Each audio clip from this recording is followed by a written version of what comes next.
I swear, I don't know what the questions are going to be. I don't know what answers we're going to come up with. Okay, well, I think we're gonna manage.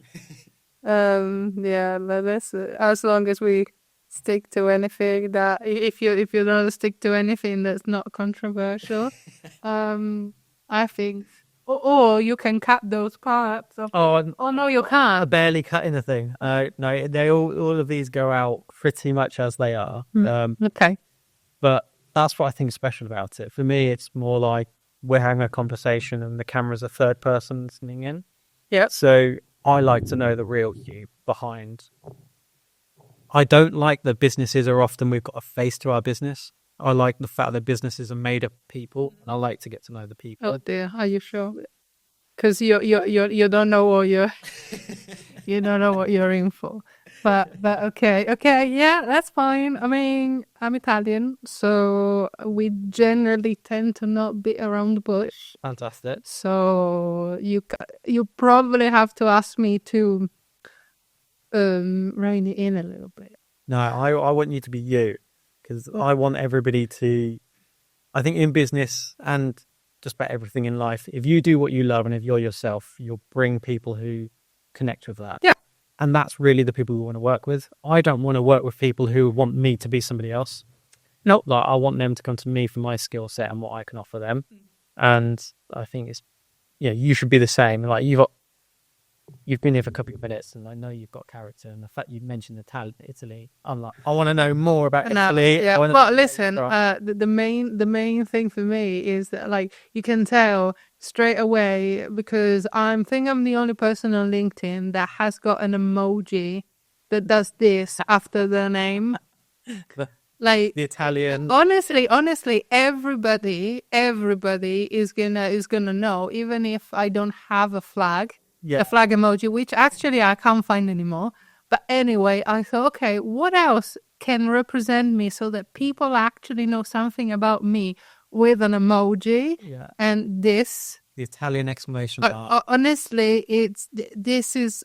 I've asked so many people. There isn't one person that doesn't know what this means, or where this comes from. So you mentioned that being on LinkedIn. That's your name on there. The Italian emoji figure. That's where we got introduced, didn't we, from Penny, who we love and fantastic. Lovely person. Hi Penny, hi Joe. Shout out to Penny, doing great work. Thank you. Your LinkedIn, I saw you actually had a brilliant post about 6 days ago about things you failed on. Oh my God, long list.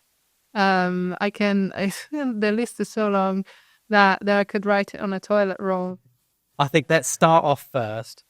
How would you describe who you are, what you do, and what LinkedIn's a big thing for me, especially with this podcast. And how would you describe how people would find you on LinkedIn? What sort of person are you on there? How would they find me? Well, I mean, how would they find me as like by searching for me? Like I know what sort of person are you on there? Like, are you? What do you talk about? What do you? I see. So there are 3 main things that I talk about on LinkedIn. The first one is my specialty topic, which is paid advertising. Yeah. The second is my activity as a speaker. And the third is about myself as a person, the journey, like how long I've been in the UK, and the challenges of being a freelancer. Yeah. Bearing in mind that I have my time split because I do have a full-time job. Okay. And I am also a freelancer on the side. So my normal day is 10 to 11 hours. And so there's a lot that goes on, but there are lots of different sides of me and lots of things that I like to talk about. And sometimes I would like to talk about more things, but I'm actually told that if you talk about anything and everything that comes to your mind, like people that come across you for the first time don't actually know what the hell are you actually supposed to be talking about? So just trying to stick to 2 or 3 things and that's that. So you've obviously got a lot of different interests then. It was a lot you do. Yeah. And I'm just stick to the main ones on LinkedIn, because if I had to talk about all my interests, We'd be here all day. my LinkedIn would be like, and a bomb exploded in there. Yeah. Yeah. Like, so I saw on that post that you mentioned was it things that you'd failed at since you were 16. and in there I think I counted about 4 businesses. Is that right? Yeah. And then there was a couple of sort of personal things in there as well, and a School, university, tried businesses.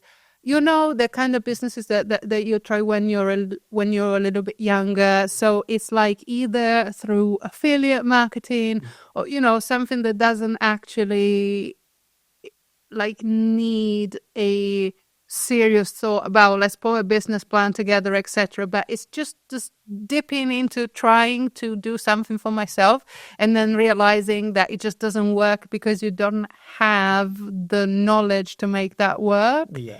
So you have to accept it and then just say, okay, let's stop here, and I need to learn more about what does it actually mean to run a business by myself, and then try again with something else. But so the time when the business that I started actually worked and is working right now, it dates back to August of COVID time. Okay. So August 2020, when I started a business that I still have at this moment in time. But before then, it was a bit of a rough time. But lessons learned in there. Yeah, but listen, I don't regret it. Yeah. I did what I wanted to do. I thought I could make it work. It didn't work. But hey, at least I've learned what not to do. That's sort of probably one of the most important things in life, though, isn't it? Everybody talks about what you should do.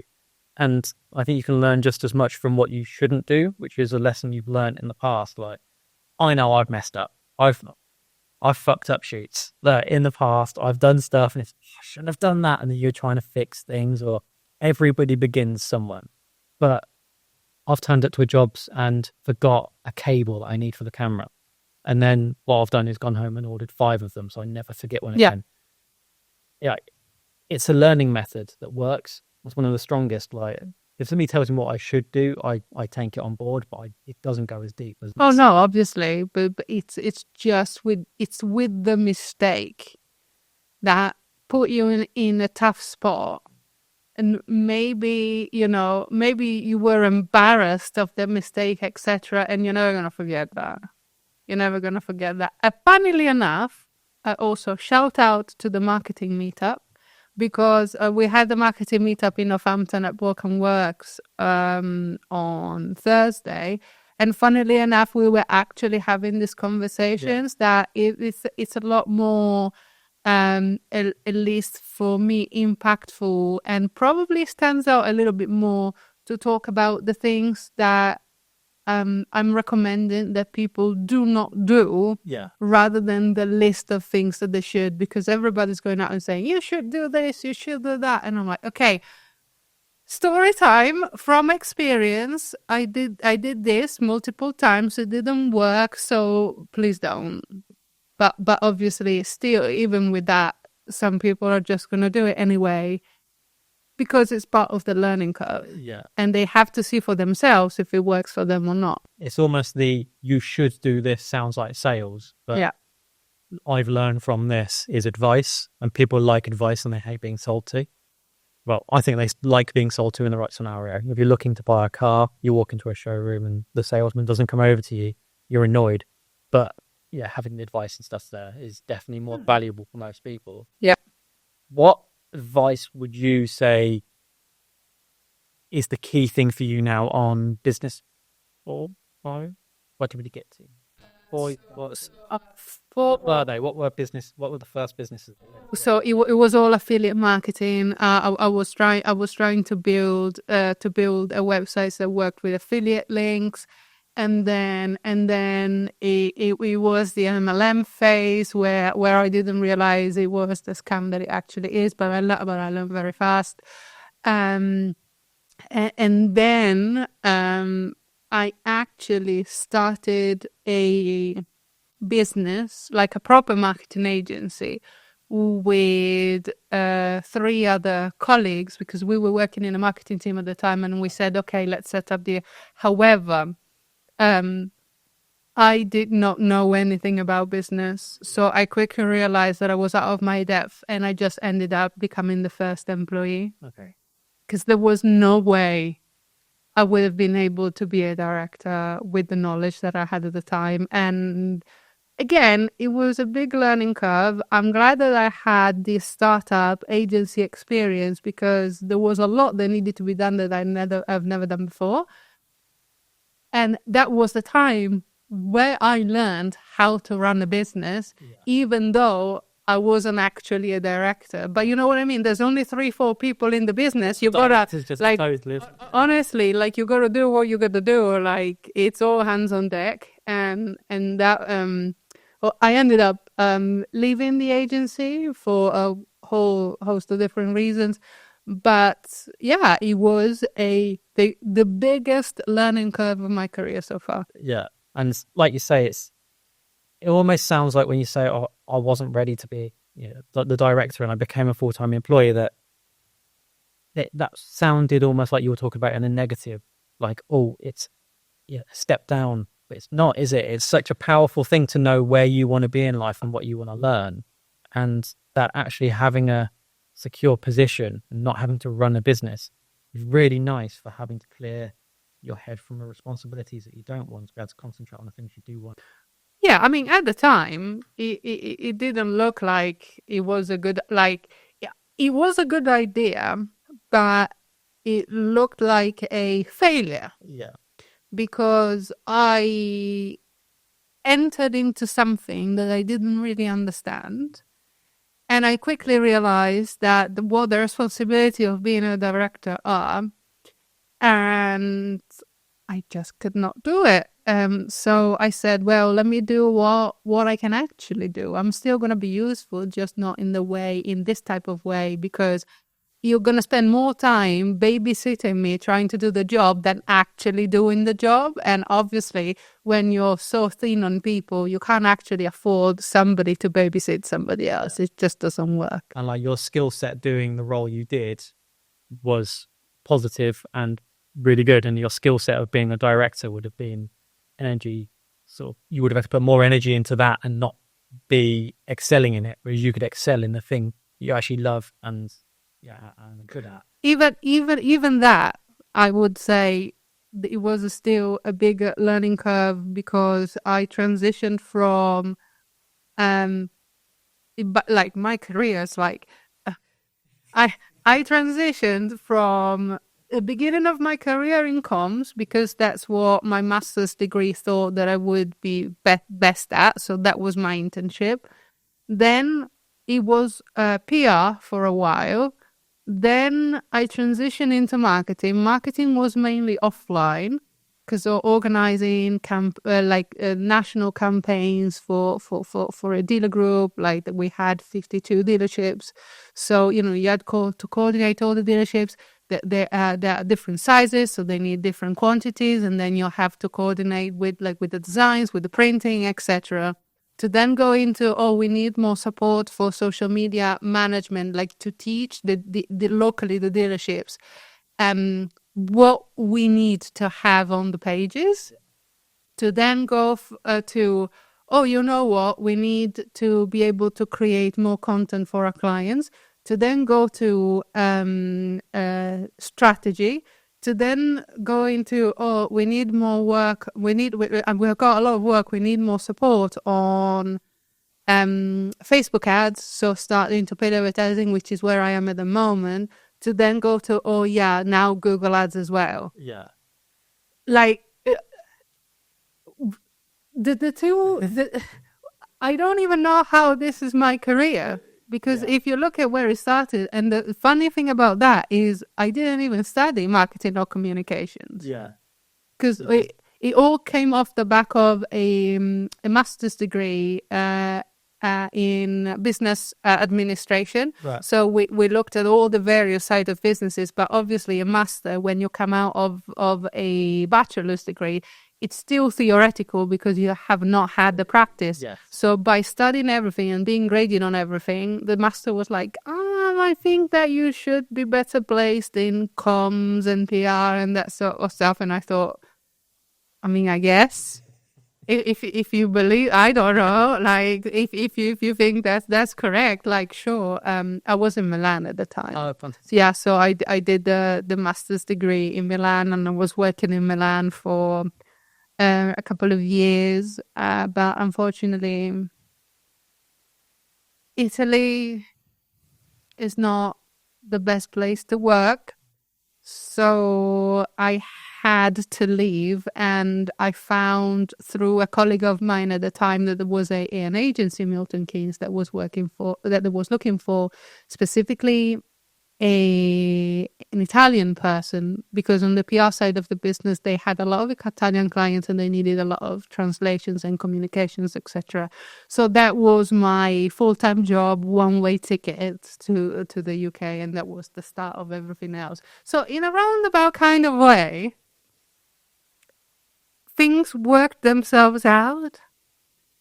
That explains one of the questions, because when you said you're Italian, like, I've been to Milan and I've been to Milton Keynes, and I know which one I'd pick. Oh, yeah, of course. You gave me a good reason of why. I know I would pick Milan as well, but unfortunately, Milan is, apart from being really expensive, but I get it, but Milan suits the people who can find high-paying job, because usually know people that know people that know people. Yeah. Me being me being the daughter of a housewife and a plumber from a 6,000 people village in the northeast of Italy, I did not have any of those connections. Yes. So I ended up leaving Milan because I was working officially 40 hours a week, so a full-time week, for £400 a month. Wow. Yeah. It's not possible to have a lifestyle. No, I was barely covering my rent. Yeah. So was not living even by myself. I was sharing with the other two people. So yeah, I needed to do something. Yeah. I need to make a change, and because I had studied English in school, and I did school, university, I did additional courses. So my English was good enough at a professional level, so I could hold down the job, no problem. Yeah. But nothing prepares you for the cultural shock of when you actually move here, and the academic English that they teach you in school has got nothing to do with real life. The first word that I was like, I don't really know what this means, is when my manager at the time, bless her, kept telling me that I needed to go to, I was asking where's the closest shop from where I'm staying, and I said, oh yeah, there's this Tesco Express down the road.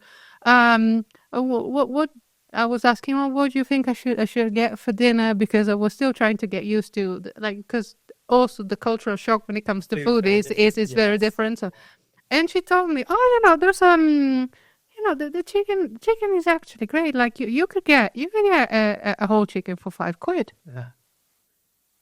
And in my head, for 5 what? What's that?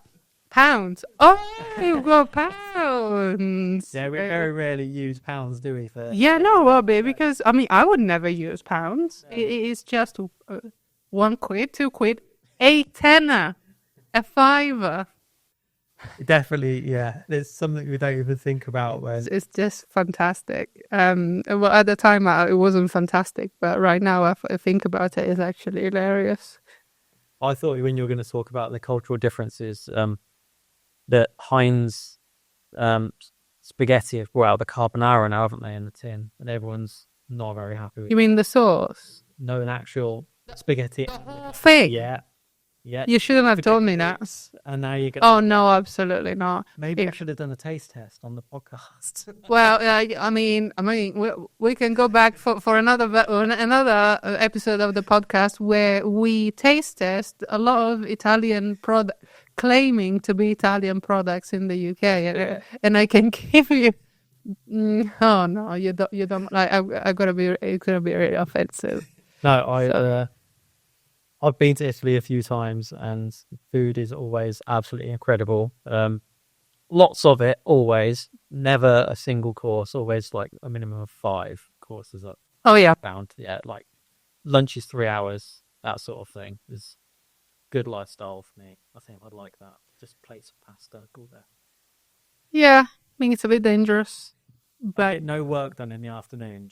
Oh yeah, no, yeah. The carbs at lunchtime, it literally kills you. Yeah. Like after half an hour, you're laying on the sofa.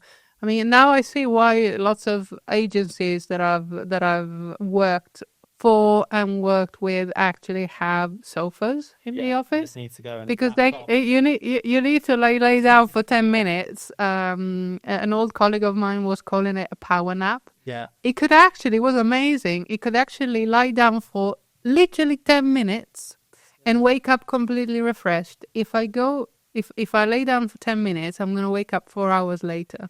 I think I'd be the same. I don't know why power napping for me doesn't work. I don't know. It's just, So you mentioned that you've got a full-time job at the moment and then you do your business. Correct. So what's your working day like? So if we were in Italy, it would obviously be 3-hour lunch and then carb crash. Yeah. What is it now that you're with your setup you've got currently? So it's a normal, we call it 9 to 5, but it really is 9 to 6 because there's an hour of lunch. I mean, I take lunch whenever around the meetings that I've got that day.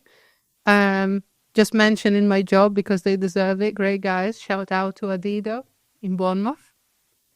And then after 6, it's either calls with clients or it's catching up with that type of work. It's usually around, instead of actually physically working in advertising accounts, is more around training, around consultancy, because obviously unless it's really, really small businesses, managing advertising accounts is quite time consuming. So I wouldn't physically be able to have the hours to do it. But there's a lot of smaller businesses that are asking you to set things up and then just spot check them, or set things up and then sort of teach them. There's more of a guidance.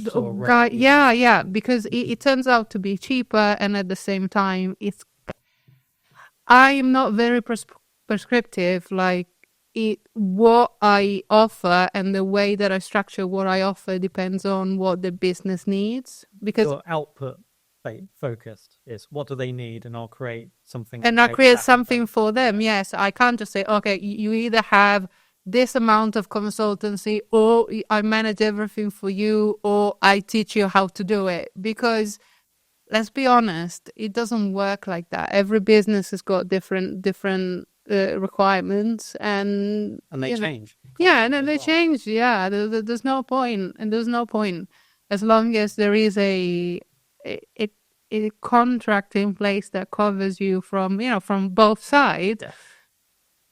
What you do with the hours really depends. What is it you love about the role that you do for these businesses? Like, nobody does freelancing for the money. Like, everybody thinks, freelancers make loads of money. No. But then they forget about all everything else that goes alongside it. Yeah. So you clearly, to get home from work and then start a second business and second job, what is it you love about that so much that makes you want to put those hours in every evening and get those clients?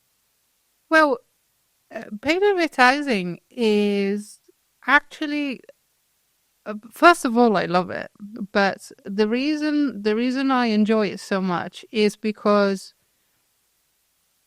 it is I wanted to say black and white, but it's not black and white, because where there's a number, somebody can manipulate it and give a different spin on it. But I mean, if you are somebody who's honest and straightforward, if I do something with the money and I test something, I know if it has worked or not and why, and therefore I can actually advise the business based on something that I can physically see, and not because I feel that they should be doing X, Y, Z. And especially for small businesses, having access to this kind of knowledge and this kind of like this seniority is not usually possible. I mean, there are some people who there are quite senior that have had a long career. Like now, I'm coming up to 10 years that work with this kind of businesses, but usually these small businesses are priced out from this type of advice, and I don't think it's fair. So I'm trying my best to, obviously I have to balance the fact that I cannot lose money, but I'm trying to be as reasonable as possible. It's value, not cost based. Like what you cost should make them more money. Yes. It's not based on, well, this is what I cost and you lose. No, you do what you do. I'm exactly the same. That's what I like to do, is help other businesses grow and then follow them through. So get them to grow and build them to the next stage. Get them to get people to notice them. If people shout about what they love, then their customers will connect with them. And being advertising to those customers is like the main thing, because having content just sitting there is... Oh yeah. There's no point in creating content, because unfortunately, whoever said build it and they will come was wrong. Yeah, that's probably a bit before Instagram put all their restrictions on your timeline stuff, isn't it? Honestly, I mean, the ones that build the website and then they said, "Oh, I built the website now, so I can sit back and wait for the leads to come in." No. Is that one of the mistakes you made when you first started a business? Because I did. I definitely did that. Build a website, sit there. Right, when's the phone going to ring?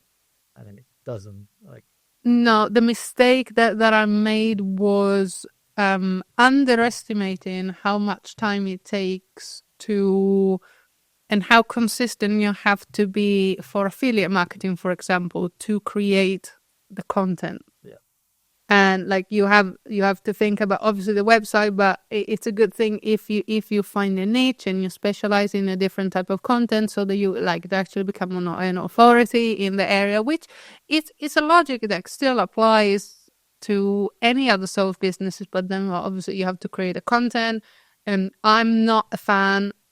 No, I am a fan, but I'm not good at writing. I'm not a copywriter. Yeah, it's a skill set. Yeah, I don't enjoy writing long form content. I'd rather do other things, and I'd rather leave it to the ones who actually enjoy writing and they want to do it day in, day out. The best that I can do is write ads, but ads are not 1,200 words every single day. Yeah. I get bored really quickly of that sort of stuff. So the obviously with that comes a lot of knowledge of SEO, and then you get the links to your products, service that you're promoting, etc. And there's a whole sorts of everything that's built up around that. And then you also recently have the restrictions. Not restriction as such, but you have obviously to declare that you've got sponsored links, because otherwise it's misleading advertising, and they start cracking down on you. The same thing now they're doing through TikTok. They have to say it's a paid partnership, because otherwise it's not illegal, but it's misleading practices, and therefore you could actually be suspended. Yeah, I don't think it works particularly well for the brands either, because if you're using an influencer that everybody knows, you're just paying for them. It's not, people like influencers because they like that person, generally like their lifestyle, they aspire to it. And it's like 1 week oh, I really love this, and then the next week I love this, and they're opposite brands. I mean, at the end of the day, at the end of the day, for me, if you are promoting something, it's because it's something that you genuinely love and you know and then you use. But you can't be loving, using, and knowing everything. How can you create content on stuff that you actually don't know a lot about? It just doesn't work. So that was my first. I always knew that you can't just build a website and get traffic. But affiliate was not a good idea. The skill set. No, the one for you. No. So it's Google AdWords and that sort of stuff, is it? Yes. So the majority of my time goes on Google Ads because that's where I just happened to have more clients. Yeah.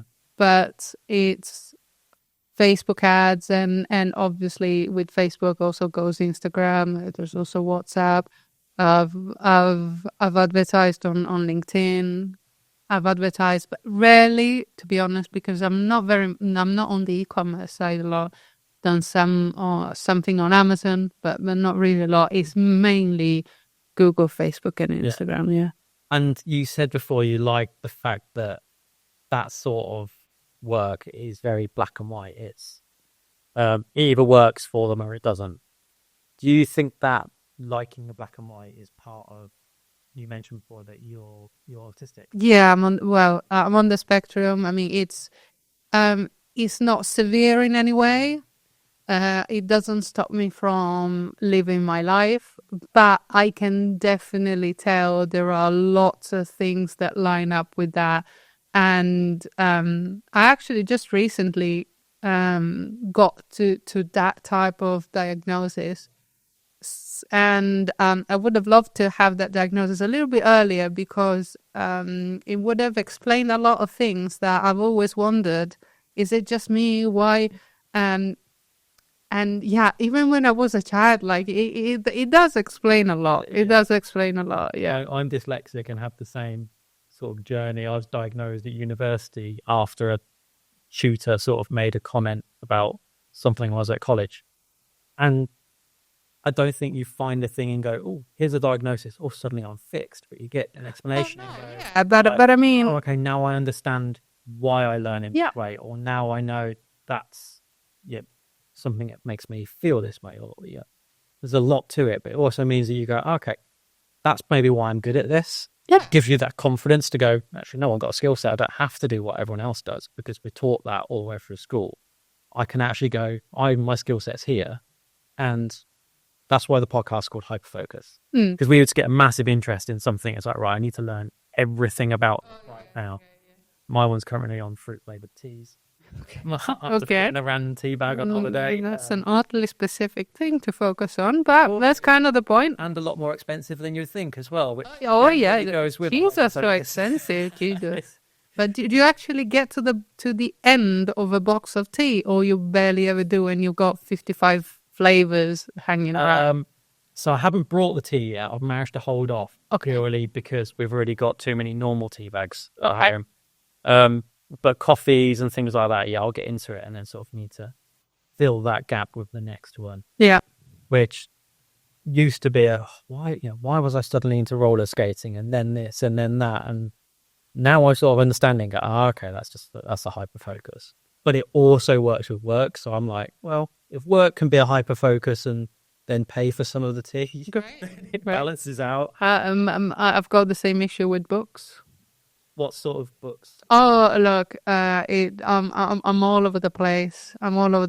But I used to be a big fiction fan since I was a child, but university ruined it for me because I did publishing at university and I had to read so many books for the various literature courses at university.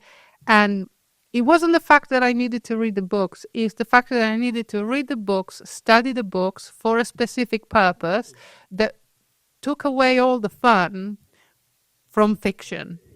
So since after university, I am all the way over there to nonfiction. Yeah. And it's a lot of business books all over the place. I'm not into self-help, but I like those books that like teach you about things. Like, for example, autism in adults or autism in parents. And I want to know because there's a vested interest in that. Yeah. And I have the odd fiction, but really that is just because I love fantasy. So I'm the biggest Lord of the Rings fan that basically ever existed. So for me, like, I have Lord of the Rings plus all the other books in Italian that are at home with my parents. And then now I've got the English version of all the books in my library here in the UK. And I just found out that there's one more book that's coming out. And I also have 3 or 4 that have come out in the last 5 years that I haven't bought. And then my partner comes in and brings me a limited edition of The Lord of the Rings, like in just one book. And I'm like, oh my God. So yeah, it's either fantasy or non-fiction. Like there's no in between.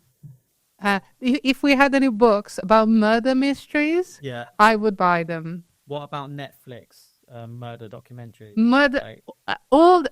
There isn't one murder documentary on Netflix that I haven't watched.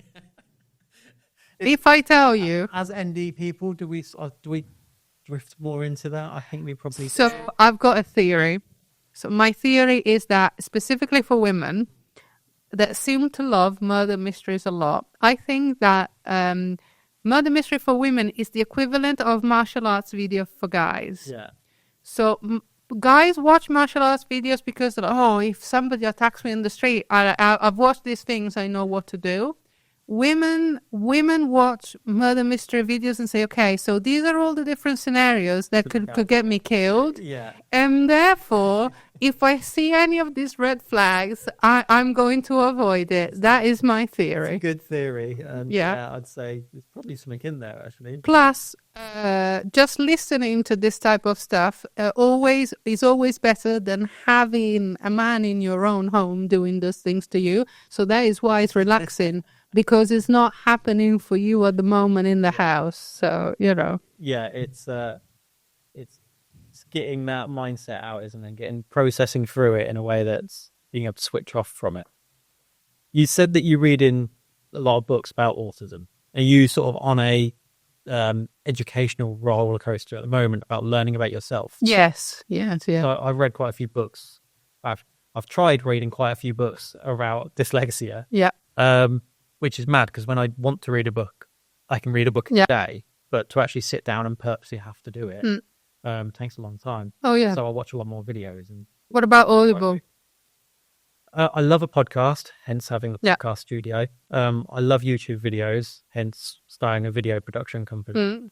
So I don't think I'm quite ready to be an author yet, so maybe I need to keep away from books. But you learn a lot from them, just in the little snippets and little stories. You do.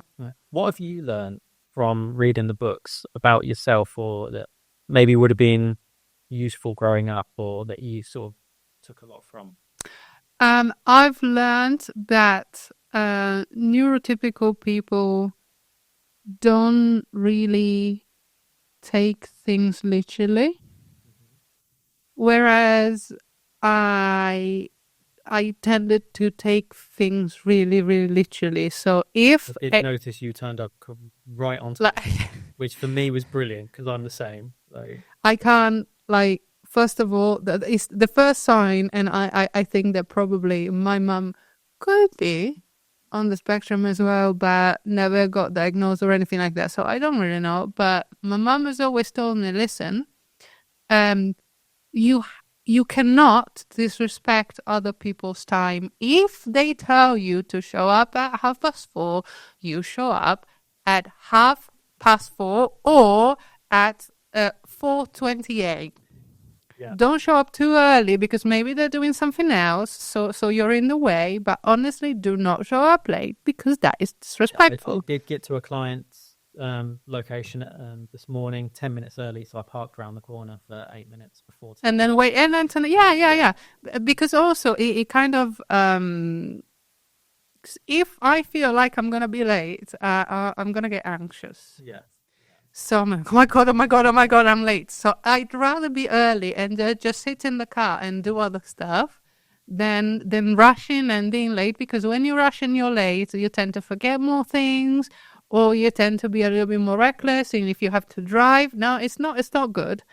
But yeah, definitely not taking things as literally, because lots of people, like whether it's parents, teachers, friends, they tell you they're gonna do stuff that they then are not gonna be able to do. I'll be there in 5 minutes. Yeah, and it's not true. 25 minutes. Oh, we're definitely gonna get together next week. And then it never happens. Like, those are the things that apparently neurotypical people say, but they've got no intention. Yeah. But for me, you've told me that we're gonna do this, so I totally believe that we're gonna do this. And when it doesn't happen, I get mad, and I'm like, why did you say something if you had no intention? Why say anything if it wasn't true? And do you find that then helps you with your business? Definitely, because now I don't actually take things as personally as I used to. Well, obviously there are certain lines in businesses that you don't cross. Like, if at the first strike that you told me this is going to happen, and that's not what is going to happen. Obviously, now I judge on a case-by-case basis. If I already know the person, if it's in their kind of personality, but they're genuinely a great person, so there's leeway that because of being young, inexperienced, etc., it was very much black and white. Yeah. But if it's a person that I don't know and we are supposed to talk about business, and they ask me, I volunteered some of my time unpaid, and then you say that you're going to do something and you don't do it, that is disrespectful. We're not going to be working together. Yeah. Like, I'm not going to say anything else, because I'm not the person. I don't like being argumentative. I don't like to cause scenes, but if you ask me to work together, I'm going to point you to somebody else. Yeah. But then on the counter side of that is, if you say to somebody, I will get this work done by 5 o'clock on Friday. It's done. You know it's done on Friday. It's done.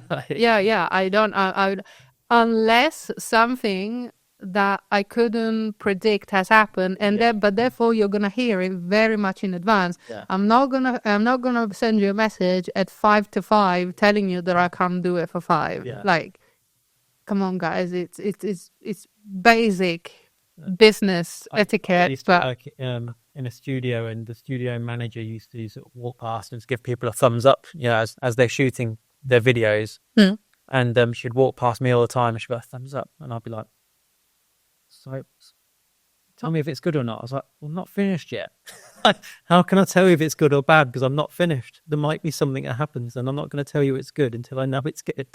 And it used to annoy her, but I wouldn't ever say, yes, we're definitely going to be finished, unless I 100% knew it. Yeah, I mean, and so I used to sort of try and get her to come later on in the day instead, when I know we're ahead of schedule. And having that clear communication, I think, is... It's like prospects talking about potentially advertising, and then they ask me the question, so how many inquiries are we gonna get? Like, have you mistaken me for, like, do you see a crystal ball somewhere here? Because I don't. I'm not dressed like a seer. I'm not Delphi's oracle. I can't tell you. I mean, I can kind of guess based on experience, if I got experience in a specific industry, but there are so many different variables that affect the result, that if your expectation is an output like, I give you some money, you build me a wall, Yeah. That's not that type of. Unfortunately, it cannot be predicted. Whereas we get we want to make a video that goes viral. It's like, okay, well, what was viral this week and when we went viral last week are completely different. So that's not what you do. Like, you shoot the thing. Like, be viral is in a completely different. You can plan things. You can do go. Oh, this is new. This is interesting. You can create things that got the opportunity to go viral by not doing the same thing as everybody else has already done. But you can't guarantee what people are going to connect with. But remember, are you shooting stuff for social media? So we shoot for social media. We shoot for websites. We shoot for me, content is a communication tool. So photography, video, podcasting. It's what are you trying to say? Who are you trying to say it to? And how's the best way to connect that story? And that's why the podcast studio came around. Is for me, blog posts used to be the really big thing, and then it sort of turned and it went into short form content. And now, one of the questions I often ask people is, when did you last go to the cinema, and what film did you watch? You can probably remember it. Yeah. When did you go on TikTok last, and what were the last 10 videos you saw on it? You've got no clue. No, you got. Well, in my case, I can tell you that it must have been a cat video, but I can't tell you which one. It's either a cat video or somebody making fun of Donald Trump for saying that people in Springfield are eating the dogs and the cats. But I mean, taking away the topical Donald Trump stupidity. It's usually a cat video. It was a cat video. Yeah. Like, but you can't really remember the specifics. Yeah. To me, that leads us on a story. So that means you have social content, which is short form, which sparks people's interest. Yeah. But then once people go on social media because they either want entertainment or education. You either want to learn something or you want to be entertained. Mm-hmm. And if you want to be entertained, there's plenty of cat videos, perfect for entertainment. But once you get onto an education of that, you can't learn enough about a subject in that short form. So that's where blog posts would have took over in the past. But we don't have the attention span anymore. So we're too busy. We want to be getting on with things. So a podcast means you can be driving and you stick the podcast. Yeah. You could do the hoovering, you could do the washing up. But we still get that opportunity to share a lot of information, to really put expertise out there and connect with people. And I wanted Northamptonshire to have that opportunity, and that's why I sort of started this. And then this sat here waiting for people to have the courage to get in front of camera. And I don't like getting in front of camera. And so I was like, right, I need to do it. I need to start a podcast. And that's how this scenario happened. And like you were saying at the start, where you don't really know how your career started here and it ended up here. It all sort of spirals a lot. Yeah. And it's been the same with the podcast guests. It's just been people sort of networking or sort of around about, and then people go, "Oh, you should speak to," or "You should speak to," and it's led us to be here through Penny. Yeah, and that's what I absolutely love about content. I mean, I love a cat video, more of a dog person, a pug video. That's again quite specific. It is. I've got a pug. Oh, I've got a pug. He's usually at the studio, but he's. Oh no! Yeah. Got shortchanged today. Yeah, he doesn't come in on podcast days because he likes to sit on people's laps, and he's white usually, and there's dog hair everywhere. But it would. Yeah. Okay. Yeah. Would probably not been a good day. No, not today. Yeah. He will be here another day, and you should definitely come back to that. One thing I do like to always end the podcast on is you've got a skill set, and the small businesses that maybe can't afford you, because I know the small businesses who definitely can't afford me, and I like to give them a couple of little tips on maybe how to shoot some sort of content or photos on their phone. What can you do, or what bit of advice would you say to people who want to do click advertising or sort of social advertising to stop them wasting their money? Is there a price point where it's like anything below this is just not worth doing? Or in terms of price of what they offer, or amount that they can invest in at the moment? Like, is it worth doing £20 worth Facebook ads or Instagram ads a week? A week? No. No. So, but the main thing that I would actually say is that you have to.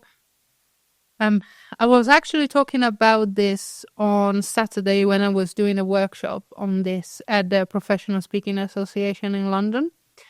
I get businesses to get very familiar with two numbers in their business. The first one is whatever they want to advertise, what is the average order value of that thing that you want to sell, whether it's a product or a service.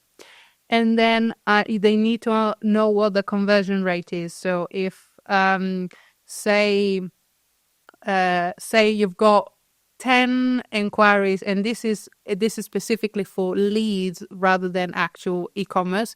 But if you have 10 leads that come into your business, how many of them do you actually convert? Yeah. So the higher the average of the value is, the more likely with the website being right and for the price to be right, and then for to give the right content and the right information, then the competition doesn't, and all the sort of stuff. The higher the average or the value, the more likely that your advertising will turn a profit. Yeah. Because when you've got low value items and you try to advertise specifically like on Google, but it kind of works the same for Facebook. But I mean, I'm talking about Google because people on Google actually tell you what they're looking for. Yeah. So if there is demand for that specific thing, it's usually more likely to immediately turn into a lead or a sale than actually Facebook or social media, where you make an assumption that the specific type of audience is interested in something, but you don't know if, and you don't know whether they're ever gonna buy. But yeah, considering that Google is actually becoming more and more expensive, the lower the cost of what you provide is, the more pressure you put on the conversion rate to actually do the job. Yeah. Whereas if you've got a higher average order value, or the sale then turns into repeat business, contracts, etc., the more it makes sense to explore it. So my takeaway from that would be, maybe if you were a florist, don't spend £20 a week on ads that are just florist in Northamptonshire, because you're probably not going to get as much conversion on it as you're hoping. Instead, save it up and maybe save all that budget for around Valentine's and not Valentine's. For example, yeah, because for local businesses, we also have to understand that local businesses have got a small pool of people. Yeah. So you might not have enough people locally searching for that, but if you do, you also might have a lot of competition. So you can still advertise for local businesses. There's a specific type of ad called local ad, just for the community. However, I'm going to say it's unlikely to turn a profit.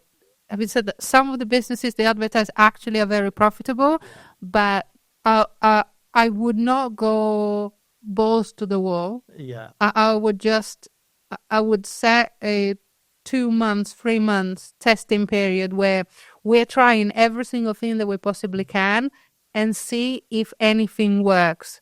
If it doesn't, just stop. And maybe like on that, where you said the investment to what the sale is, maybe don't advertise just flowers throughout the week. Just do one for wedding flowers, because that sale is going to be worth your investment. Or the bouquets, or the hampers that have got the flowers as well as the fizz or the chocolate or something else.